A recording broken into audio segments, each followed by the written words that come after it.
All right. Well, welcome to today's Friday Roundup. I can't do a live one today because I will be out and about. But I will try to do another one of those Friday lives. I think I like them. It's fun, get to interact with folks. The Roundup today, I took Labor Day off, but I did remind folks that the oligarchy is ascendant. There was a meeting apparently this week, or it's going to be tomorrow, at the White House with all the tech bros minus Elon, because either they're mad at each other or optics. I'm not really sure what's going on. But we now explicitly have billionaires in the cabinet running this country for themselves. They don't know what it means to stretch a dollar. They don't know what it means really to have a budget. And yet they are making decisions about your health, your safety, your water, your food, climate. I mean, it's insane. And so the oligarchy is ascendant, but workers still can band together. And, one of the ways I talk about this all the time is we can pool our financial resources and we can make a decision where our resources go and don't go. And I do think it's time for all of the major civil rights and other rights organizations to come together and think about nationwide strikes or nationwide, you know, withholding of funds. And I'm talking about the LGBTQIA, the Latino, the Black, the Asian, the disability rights groups. I think it's time that there is a meeting where they all come together and acknowledge that they have different things, but they have joint things, and encourage folks to work together. And then I did a newsletter on breaking the spell of white supremacy. I'm just so fascinated by the fact that white supremacy is so embedded in our culture and our lives, we don't even notice it. And I use this analogy in my book, but I use the analogy of Iago in Shakespeare's Othello, who's a character who goes around just whispering lies in people's ears. And I think about white supremacy like that. It tells people, oh, the Jews are behind it. When really white Christian land owning Protestant men are the ones who've always really run this country. And yet somehow they've been able to convince people it's the Jews or Black people. You would have a lot if it wasn't for Black people, or these immigrants. They tell Black people these immigrants are taking your jobs, or they tell immigrants these Black people are lazy. I mean, it's bananas how we end up being tools of white supremacy through the prejudices and misinformation that we hold about each other that then prevent us from working together. And there's no way we can get out of this unless we're able to break that down. And one way we break it down is recognize the fact that when we engage in anti-Semitism, when we engage in Islamophobia, people say, "Oh, well, I don't think anything bad about the Jews, but or I don't think Islam is bad, but I mean, that is perpetuating white supremacy culture, and we do that. And Black people, I don't have any problem with them, but I'm not racist, but and have derogatory things to say about the LGBTQIA community, and marginalize and ignore those with disabilities. So it's really interesting to me the ways in which we are being manipulated and used, and we don't notice it. And like I said, the big thing right now is they're trying to find a way to convince African Americans that it's the immigrants' fault. Look, we don't have scarcity in this country, but we do have a hoarding of resources by a very small amount of people. And that is not immigrants. That is not all the Jews. That is not all the Black people and all their free stuff, which where is this free stuff? Because I never got any of it. It is a small group of people who are gluttons and engaging in gluttony financially, and are keeping us confused. And the more they can keep us fighting with each other and confused, the more they can strip mine this world, not just this country, but this world. And we have to figure a way to wake up from the hold that white supremacy culture has on us as people. And then I did a newsletter on I shared with folks the op-ed that I wrote. So when there was a discussion about slavery, saying it wasn't that big of a deal, and Jillian Michaels, CNN platforming and allowing Jillian Michaels to downplay say slavery is no big deal. It happened all through history. I thought, okay, that is just crazy. And then I saw a New York Times article with Jillian Michaels, and I thought, okay, this is ridiculous. Here she, is getting this big glossy spread in the New York Times. And I said to myself, would they have done a glossy spread for someone who said, hey, the Holocaust is no big deal. Genocides happen all the time. Why do we keep talking about it? No, nobody in their right mind would say that. And yet you let people say that about slavery, and we're supposed to take it. And it is so disrespectful that she was platformed on CNN at all, and incredibly disrespectful that the New York Times followed up with a cute visual and a story. I mean, this is just insane. It is insane. There's not two sides to this story. There's one side. It was a system of rape and physical abuse that lasted over 200 years. People were routinely sexually abused. They were injured, maimed, murdered, and sold like animals. Children sold like puppies.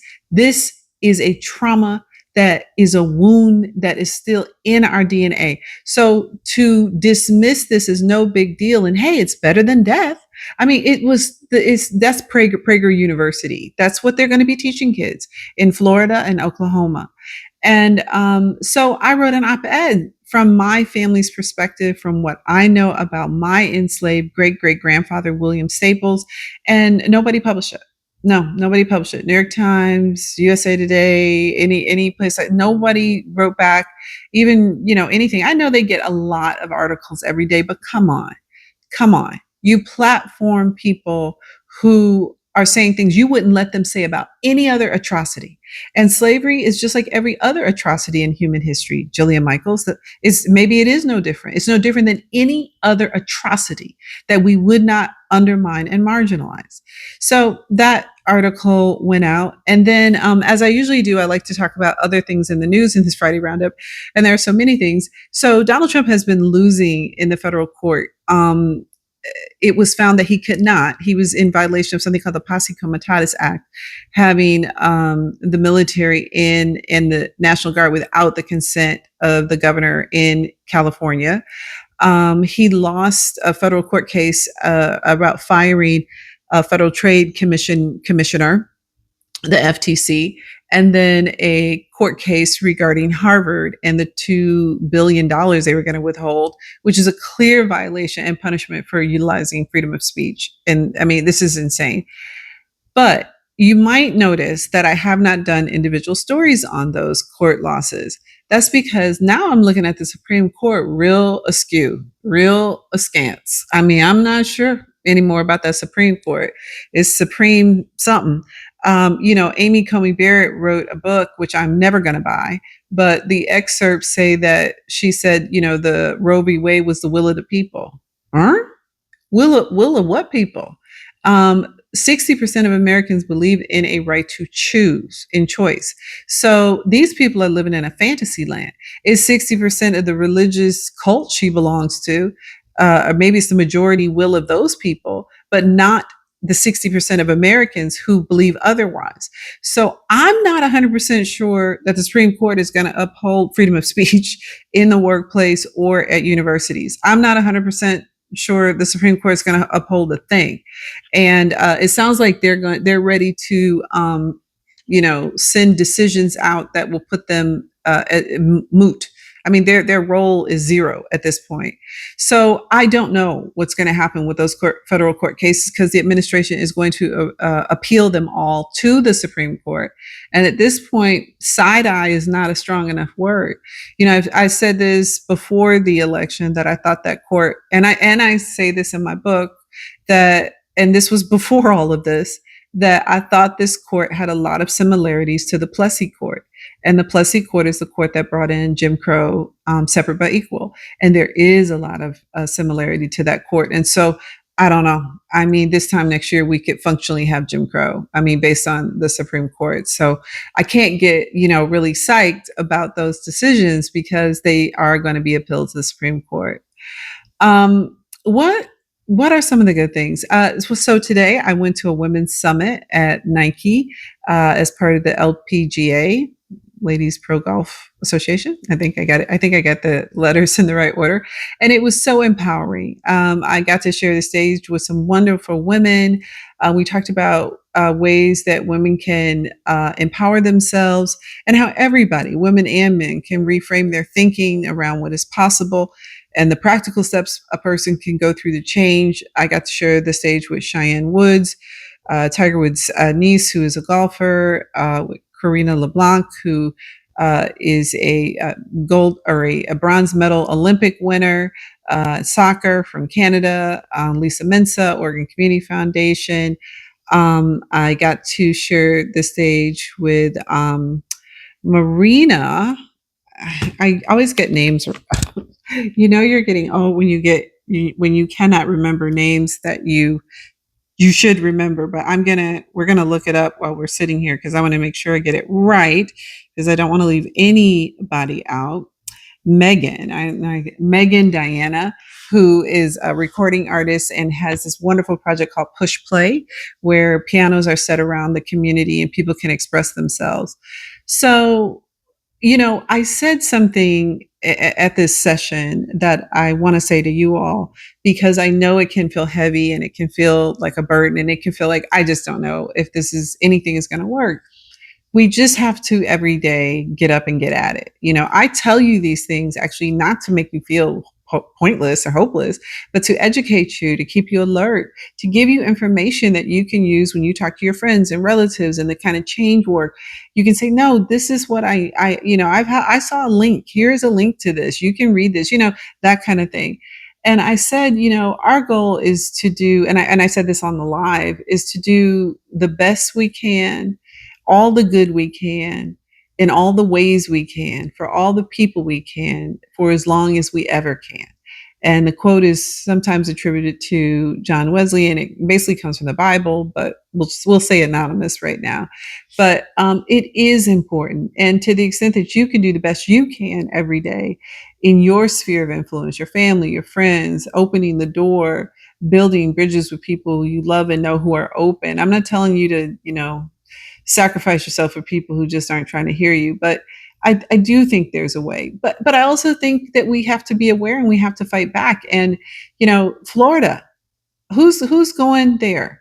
No one's going to be vaccinated. Who wants to take their kids to Disneyland? I don't want to be on a plane with people from Florida. Sorry, people from Florida, but that's crazy. That these things that they're doing are just they're just bizarre, and it's stressful. But all we can do is every day get up and get after it. So, thanks for joining me on the Roundup.